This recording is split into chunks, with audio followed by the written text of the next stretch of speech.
Hay una fotografía en los archivos del Parque Estatal Humboldt-Redwoods. Fue tomada en 1915. Tres hombres están de pie dentro de un tocón hueco, no al lado, sino dentro de él. Este tocón es más ancho que un garaje para dos coches. Los hombres parecen pequeños, de la misma manera que la gente parece pequeña dentro de las catedrales. El árbol que creó ese tocón ya no existe. Fue talado en 1912, cortado en postes de cerca y durmientes de ferrocarril y distribuido por todo el oeste americano. Nadie celebró una ceremonia. Nadie registró el sonido que hizo al caer. El tocón sigue ahí, puedes visitarlo. Los turistas le toman fotos cada verano y lo llaman notable, que es la palabra que la gente usa cuando quiere decir algo que no puede explicar. Esa fotografía es donde comienza esta historia, no por lo que muestra, sino por lo que exige que aceptes. Un ser vivo, más viejo que la conquista normanda de Inglaterra, más alto que un edificio de 20 pisos, fue eliminado del mundo físico en una sola tarde y convertido en material, no destruido, sino transformado. La industria maderera de finales del siglo XIX y principios del XX no eliminaba los árboles, los procesaba. Los pasaron por un sistema tan eficiente que en solo 60 años los bosques primarios que cubrían aproximadamente un tercio de la costa del Pacífico de América del Norte se redujeron a menos del 4% de su extensión original.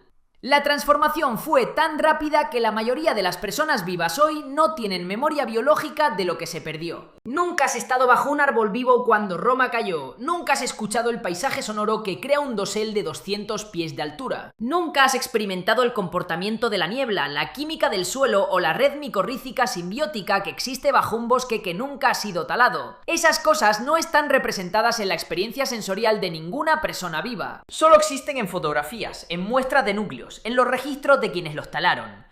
Quiero ser explícito sobre la escala de lo que estamos discutiendo, porque los números tienden a volverse abstractos antes de volverse significativos. La secuoya costera, Sequoia sempervirens, alcanza alturas típicamente de 350 a 380 pies. El espécimen más alto registrado midió 379 pies en el momento de la encuesta. En comparación, la Estatua de la Libertad desde la base hasta la antorcha mide 305 pies. Estos árboles son más altos que la Estatua de la Libertad. No son anomalías raras, son la especie dominante en 2 millones de acres de la costa de California. Las secuoyas gigantes de Sierra Nevada alcanzan alturas más bajas, pero tienen un volumen mucho mayor. El General Sherman, que aún existe solo porque se consideró demasiado difícil de explotar de forma rentable, contiene suficiente madera para construir 40 casas.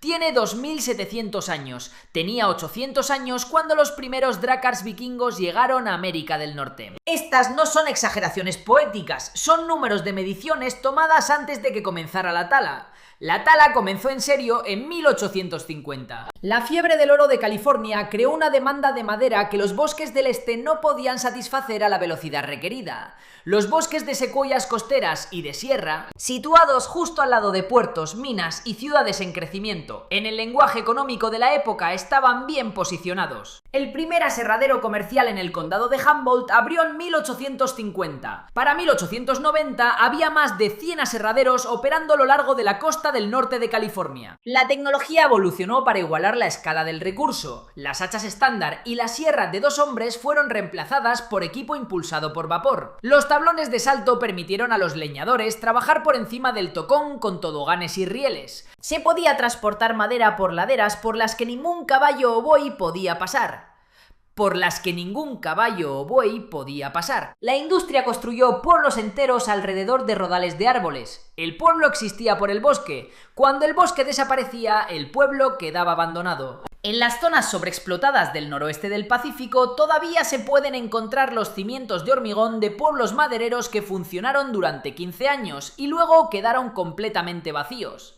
El bosque alimentaba al pueblo y el pueblo se alimentaba del bosque, y cuando el bosque se acababa, no quedaba nada para nadie. Esto es algo que las historias económicas suelen pasar por alto. Los hombres que talaban los árboles no eran indiferentes a lo que talaban. Los diarios de los leñadores y los trabajadores de los aserraderos describen los árboles en términos que no se parecen a la descripción de una materia prima. Describen el olor del duramen recién cortado, un aroma que muchos comparan con nada más en la tierra. Describen el temblor del suelo cuando un árbol grande caía, vibraciones que se podían sentir a un cuarto de milla de distancia. Describen el fenómeno visual que ocurría en el dosel del bosque antiguo, algo que un maderero en 1889 se llamaba el efecto de la catedral verde, la luz que se filtraba a través de un dosel tan alto y denso que se parecía más a vidrieras que a cielo abierto. Estos hombres entendían que estaban en medio de algo extraordinario. Aún así, talaban los árboles porque el sistema económico en el que operaban no les dejaba otra opción. O talabas árboles o te morías de hambre. Los árboles no eran un legado, eran un salario. La postura del gobierno federal cambió constantemente entre 1850 y 1910. Inicialmente, la política fue un claro incentivo para la explotación. La Ley de Madera y Piedra de 1878 permitía a los individuos comprar 160 acres de tierras forestales federales por $2.50 el acre, si la tierra en el lenguaje de la ley no era apta para el cultivo. Los bosques antiguos se consideraban no aptos para el cultivo. La ley fue inmediata y sistemáticamente abusada. Las compañías madereras contrataron agentes para reclutar hombres de las calles de San Francisco y Portland, pagaron sus pasajes y tarifas de presentación y les hicieron reclamar 160 acres de tierra cada uno, que luego transfirieron inmediatamente a la compañía. La Oficina General de Tierras investigó estos esquemas y los documentó meticulosamente. La documentación existe, pero las acusaciones eran raras. La presión económica para continuar la explotación era simplemente mayor que la capacidad de las instituciones para detenerla. Para 1891, el Congreso había aprobado la Ley de Reservas Forestales, que otorgaba al presidente el poder de retirar tierras forestales de la venta pública. Benjamin Harrison retiró inmediatamente 13 millones de acres. Grover Cleveland añadió 25 millones de acres más.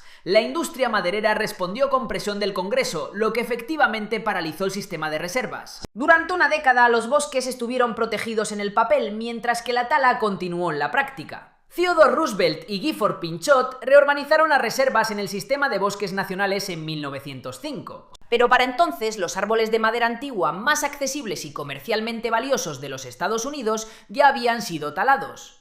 Las reservas protegían lo que la industria aún no había encontrado rentable explotar. Hay un detalle en los documentos de Pinchot en la Biblioteca del Congreso que nunca ha visto citado en ninguna literatura popular sobre este periodo. En una carta fechada el 19 de marzo de 1907, Pinchot le escribió a Roosevelt, describiendo una visita a tierras recién taladas en el condado de Humboldt. Describió los tocones, no los árboles en pie, que ya habían desaparecido en gran parte de las áreas que inspeccionó. Los tocones, escribió, tenían una altura y circunferencia que hacían que el paisaje pareciera, en sus palabras, un campo de monumentos truncados. Estaba mirando lo que quedaba de la explotación y lo describía en el lenguaje de las ruinas, un campo de monumentos truncados. Él no era un hombre de retórica florida, era un guardabosques y un funcionario. Esa frase se le escapó porque no había terminología especializada para describir lo que estaba viendo. Los tocones todavía están allí, no los tocones específicos de Pinchot, la mayoría de los cuales se han descompuesto en el último siglo, sino tocones de la misma época en áreas donde las condiciones del suelo ralentizan la descomposición. En las zonas taladas de la costa de Oregón y el norte de California se pueden encontrar tocones de árboles viejos de 15 y 20 pies de diámetro, entre lo que ahora parece un bosque maduro de segundo crecimiento. Los árboles de segundo crecimiento, de 80 y 90 años, parecen grandes hasta que te das cuenta de los tocones junto a los que crecen. Esos tocones hacen que los árboles vivos parezcan plántulas. No son montañas. Pero el instinto de Pancho no estaba equivocado. Algo grande que persiste en el paisaje después de que el organismo vivo que sostenía ha desaparecido, funciona como un monumento, lo pretenda alguien o no. Quiero abordar directamente la afirmación incrustada en el título de este vídeo, porque esta formulación necesita ser examinada, no simplemente repetida. En lugar de simplemente repetirla, la afirmación de que las montañas son tocones de árboles talados antes de que naciéramos no es una afirmación científica. Es parte de la geología especulativa, que circula en algunos rincones de internet con diversos grados de seriedad. No lo incluyo porque crea que sea literalmente cierto. Lo incluyo porque la imagen que crea es útil para entender algo que sí es literalmente cierto. Los organismos más grandes que jamás hayan vivido en este planeta fuera del océano fueron eliminados del mundo físico en el lapso de una vida humana. Y el paisaje que crearon, el suelo, la hidrología, los patrones de niebla, las redes micorrícicas, persiste como una especie de arquitectura fantasma bajo el bosque de segundo crecimiento que los ha reemplazado. reemplazado. Los tocones restantes no son montañas, pero son monumentos en el sentido exacto que la palabra originalmente tenía del latín monere. Para recordar que existieron. Para recordar. La pregunta es si alguien está prestando atención. ¿Qué lógica económica hizo que esto sucediera? No es una historia de codicia, eso es demasiado simple, y no es una historia de progreso. Eso es demasiado complaciente. La verdadera lógica de una secuoya vieja de 300 años, representada en el marco económico de la década de 1880, no tenía valor hasta que fue talada. Mientras estaba en pie, no producía nada que el mercado reconociera. Daba sombra a la vegetación competidora, reduciendo la capacidad de pastoreo. Ocupaba tierras cultivables. Desde la perspectiva de una economía agraria que intentaba colonizar un continente en una generación, el bosque primario no era un activo, era un obstáculo. El sistema económico no podía capturar el valor de lo que esos árboles estaban haciendo mientras estaban en pie. La capacidad de retener agua, la capacidad de secuestrar carbono, la capacidad de estabilizar el suelo, la capacidad de capturar niebla. El apoyo a la biodiversidad, porque esos servicios no tienen un precio de mercado. Son externalidades en el sentido técnico, los costos y beneficios que quedan fuera de la transacción, entre el comprador y el vendedor de madera. Esos árboles fueron talados, no porque alguien decidiera destruirlos, sino porque el sistema económico de la época era estructuralmente incapaz de reconocer su valor. Esa incapacidad ahora tiene un nombre. Los economistas lo llaman el problema de las externalidades no valoradas. Ahora tenemos el vocabulario para expresar lo que se perdió, no lo teníamos cuando la tala estaba ocurriendo. Los hombres en los aserraderos del condado de Humboldt en 1890 no operaban con valores defectuosos, operaban con sistemas de información defectuosos. El mercado en el que participaban no podía decirles lo que estaban destruyendo. Esto no es una excusa, es un diagnóstico, y los diagnósticos son importantes porque el mismo problema estructural persiste. Los bosques templados de la Columbia Británica todavía están siendo talados. Los bosques boreales de Canadá y Rusia están siendo talados. El mismo problema de externalidades que aniquiló las secuoyas costeras en 60 años está operando en esos sistemas ahora mismo. Y el vocabulario que ahora tenemos para ello aún no se ha traducido en estructuras económicas capaces de detenerlo. El diapasón de Beethoven está en una vitrina en la Biblioteca Británica. Los viejos tocones de secuoya están en el suelo de la costa de California, nutriendo lentamente los retoños que han crecido a su alrededor. Ambos son reliquias de algo que el mundo moderno dejó atrás sin calcular completamente lo que había dejado. La diferencia es esta. Puedes recrear una frecuencia, puedes afinar un piano a 455,4 Hz y aproximarte a lo que Beethoven escuchó. No puedes recrear 300 años de crecimiento forestal ininterrumpido, no puedes recrear la red micorrícica que conectaba un bosque primario intacto en 2 millones de acres. No puedes traer de vuelta el comportamiento de la niebla de un dosel que ya no existe. La acústica de una catedral gótica puede medirse y grabarse, incluso después de que las campanas se hayan ido. La ecología de un bosque primario no puede recuperarse una vez que ha sido talado. No en ningún periodo de tiempo significativo para la civilización humana los tocones permanecen. Los retoños que brotan de ellos se acercan a los 100 años en algunas áreas, lo suficientemente grandes como para que los turistas se detengan a tomar fotos. Dales otros 200 años y serán impresionantes. Dales otros 1000 años y serán extraordinarios. No serán lo que había allí antes. El bosque que una vez estuvo allí tardó 3000 años en formarse así. Fue eliminado en 60. Esta cuenta no cuadra. La piedra recuerda lo que el cobre ha olvidado. La tierra recuerda lo que la sierra se llevó. Y la pregunta que nadie parece querer mantener por mucho tiempo no es si podríamos haberlo hecho de otra manera.